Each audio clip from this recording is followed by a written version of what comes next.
Assalamualaikum warahmatullahi wabarakatuh. Kembali lagi pada matkul praktik bimbingan kelompok.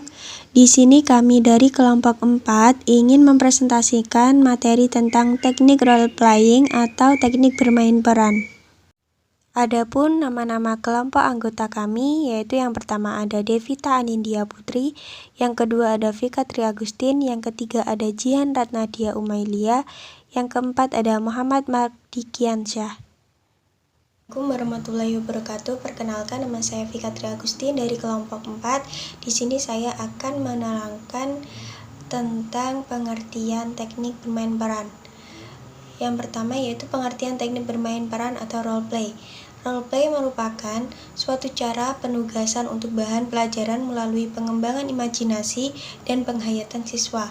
Teknik bermain peran ini merupakan salah satu teknik yang digunakan dalam bimbingan dan konseling kelompok. Metode bermain peran dapat pula dikatakan sebagai suatu metode pembelajaran dengan cara seolah-olah berada di dalam suatu situasi untuk memperoleh suatu pemahaman tentang suatu konsep.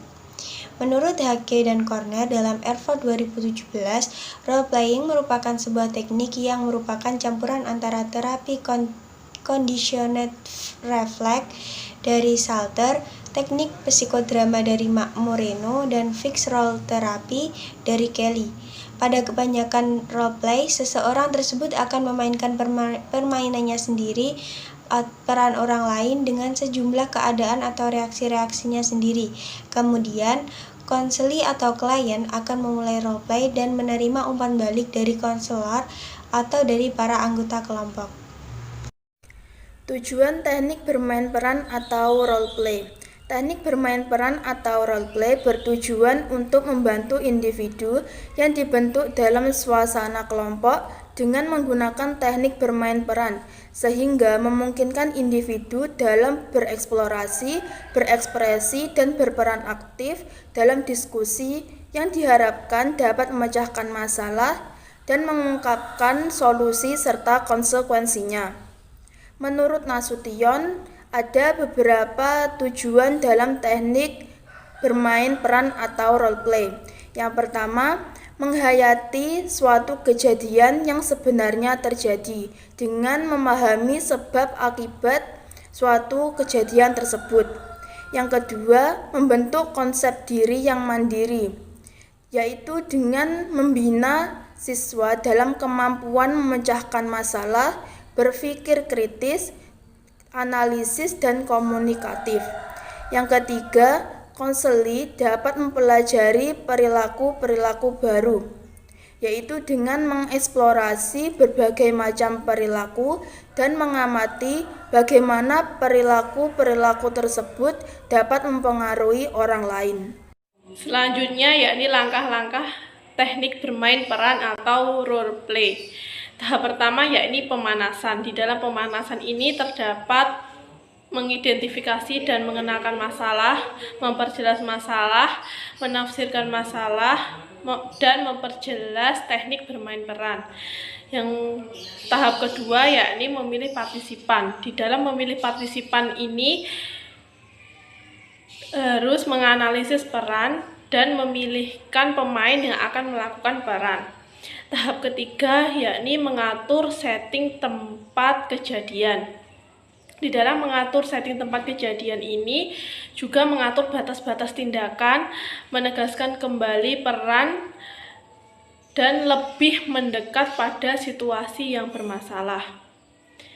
Tahap 4 yakni tahap menyiapkan observer.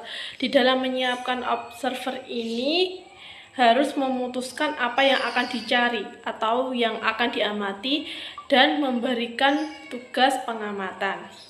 Tahap kelima yakni pemeranan. Di dalam pemeranan ini harus sudah memulai teknik bermain peran, mengukuhkan teknik bermain peran, dan mengakhiri teknik bermain peran. Untuk tahap selanjutnya yakni tahap 6, yakni tahap diskusi dan evaluasi. Di dalam tahap 6 ini harus mereview pemeranan mendiskusikan fokus-fokus utama, dan mengembangkan pemeranan selanjutnya. Yang tahap ketujuh yakni pemeranan kembali. Dalam pemeranan kembali di sini itu pemeran yang bermain peran yang telah direvisi memberikan masukan dan alternatif perilaku dalam langkah-langkah selanjutnya. Teknik yang terakhir yakni teknik ke-8 adalah diskusi dan evaluasi. Di tahap 8 ini harus mereview pemeranan, mendiskusikan fokus-fokus utama. Ada kelebihan dan kekurangan dari teknik role play atau teknik bermain peran. Yang pertama ada kelebihan dari teknik bermain peran yaitu A. Melibatkan seluruh anggota kelompok dapat berpartisipasi dan mempunyai kesempatan untuk memajukan kemampuannya dalam bekerja sama.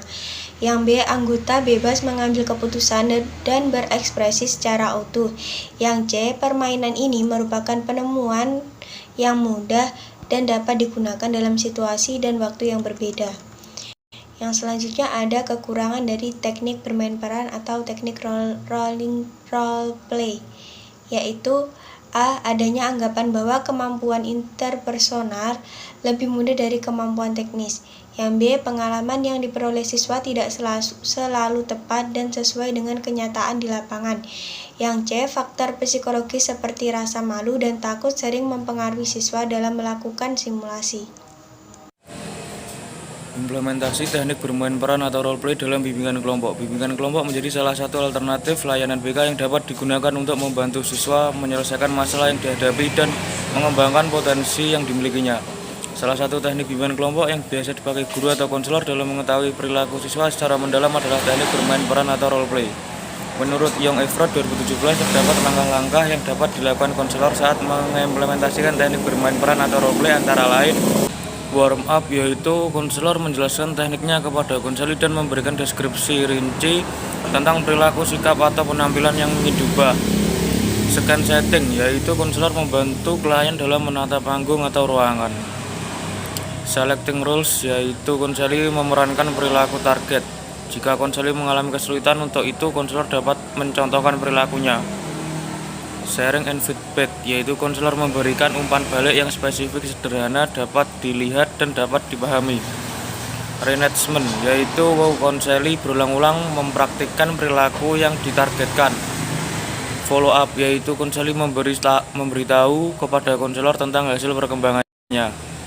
Adapun implementasi teknik bermain peran atau role play dalam bimbingan kelompok antara lain A. Melakukan teknik bermain peran atau role play, siswa dapat meningkatkan sosialisasi atau komunikasi dengan orang lain. Dalam hal ini komunikasi siswa dan guru mencapai tingkat kemampuan komunikasi interpersonal yang efektif, yaitu kemampuan terhadap pengiriman pesan atau informasi disertai adanya feedback atau umpan balik yang diwujudkan dalam bentuk keterbukaan, empati, sikap mendukung, sikap positif, dan kesetaraan. B.